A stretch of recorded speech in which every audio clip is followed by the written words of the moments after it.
Whoa, making a video. Yeah, it's still fall and winter. Yeah, kind of. Anyway, so yeah, I have to get out and about. And, I didn't take the right path, of course, so I have to navigate this double tree thing. Yeah. Still haven't cut, so I gotta get to that. Whew, really quite horrible weather. Yeah, it just really is. Who the fuck wants to do this winter thing? Not I. Anyway, so thinking generally speaking, subject, truth, the fact that there is one to be described, there is a reality, either accurately describe it or inaccurately describe it, so we should be able to agree that really there's not a lot of alternatives here. You have to account for what's here. That's just logical to do that. And you account for it with a description of mechanics and function. And in that description, the word evolution comes up and blah, blah, blah, gladiator war, blah, blah, blah. So yeah, we survived the contest to be here, to play a game where we derive our satisfaction in an exchange. There's an exchange rate. It seems like there's an awful lot of these nihilist types out there who just want to pretend there's no cause and effect, and that they don't somehow have to account for the effects they cause. And I mean they, not in the deterministic sense, in the sense that obviously their programming is their programming. Obviously they've been indoctrinated by, the silly cultures, and they're totally owned by it, and they can't help themselves, and they're totally addicted, and blah, blah, blah. But there's the thing that allows any of that to mean anything, that cultural crap or traditions or addictions, is mindset. It really depends on the price being paid for your addiction, whether you can get over it, how much a tradition will cost, whether you can get over it. If it doesn't matter, well then you don't bother. But if it matters, you better bother. And but you can't negate the existence of this value exchange that takes place when you breathe in and breathe out, when you touch things, bad touch them and good touch them, the things in the world and in your life.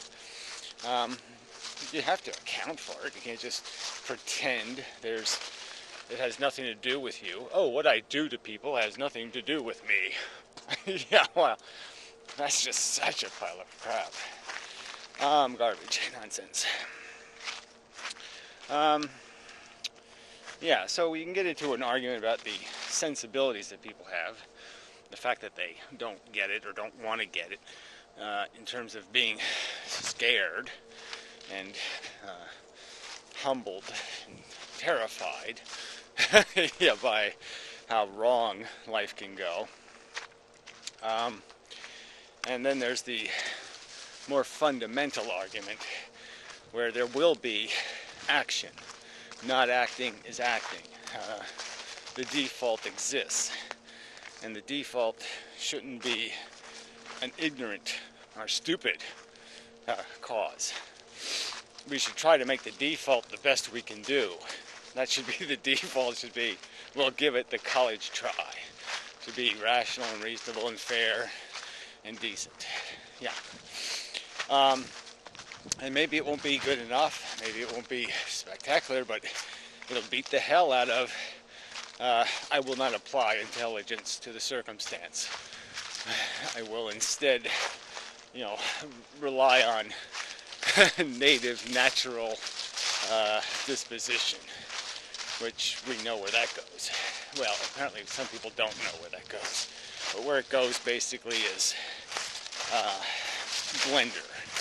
It goes in one end you know, in an arrangement, and it comes out the other end not arranged anymore, not arranged very well, a very bad arrangement.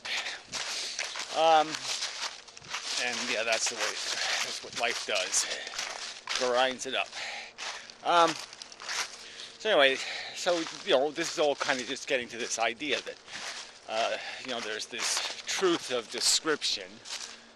This is what reality is doing. And then there's this other ethical argument over this idea that something's going to get imposed. There will be a future. And the word imposed is important in terms of do you have a right to impose a risky default, a risky potential, when the option of a no risk, no yield either, but no risk is provided.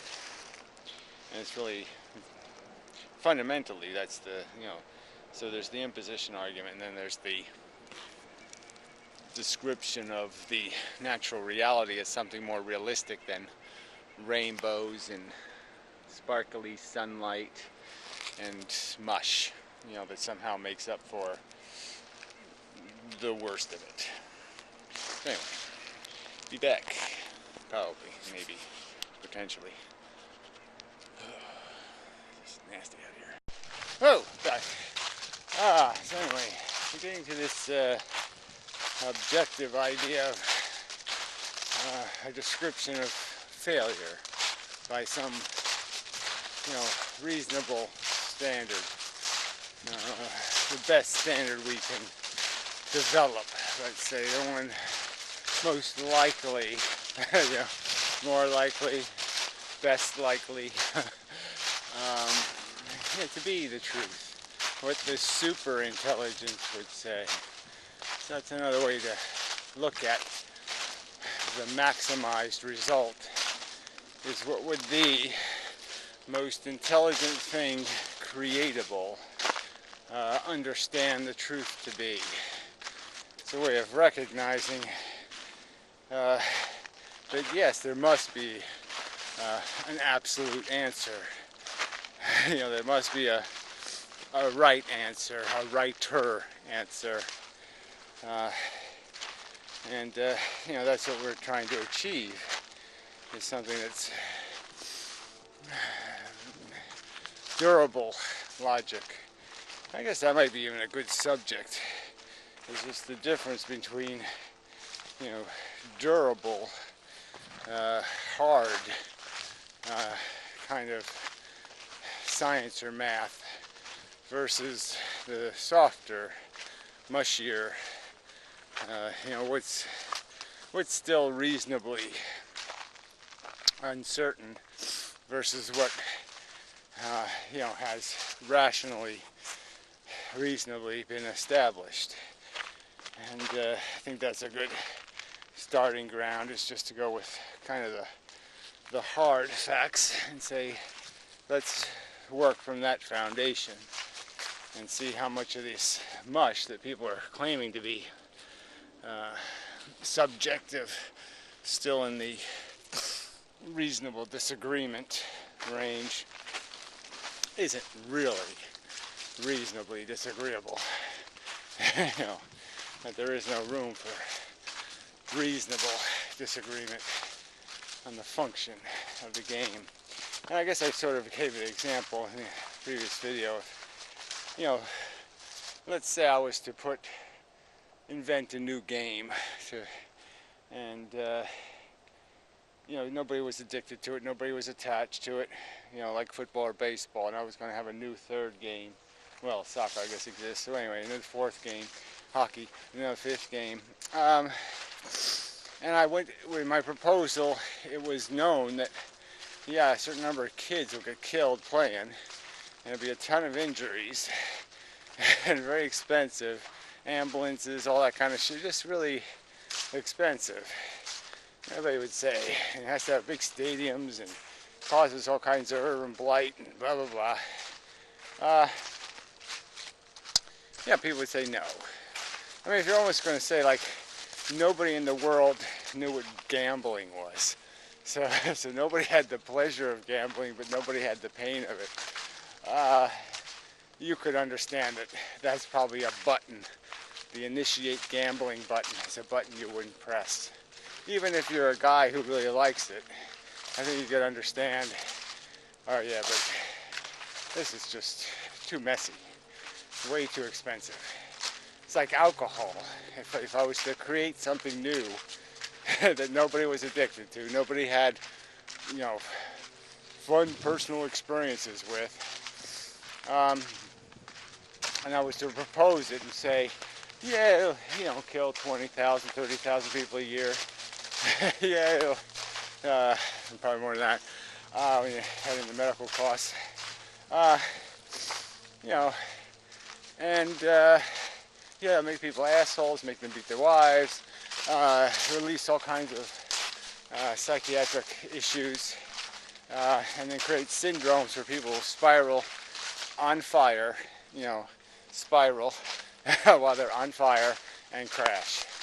Yeah, you'd say, no, you keep your invention, please. You know, you should be shot for just imagining inventing something so stupid. So, and I'd argue that life falls into this category. It's a really dumb idea. And the only reason why you folks are defending it is because it's your pet puppy.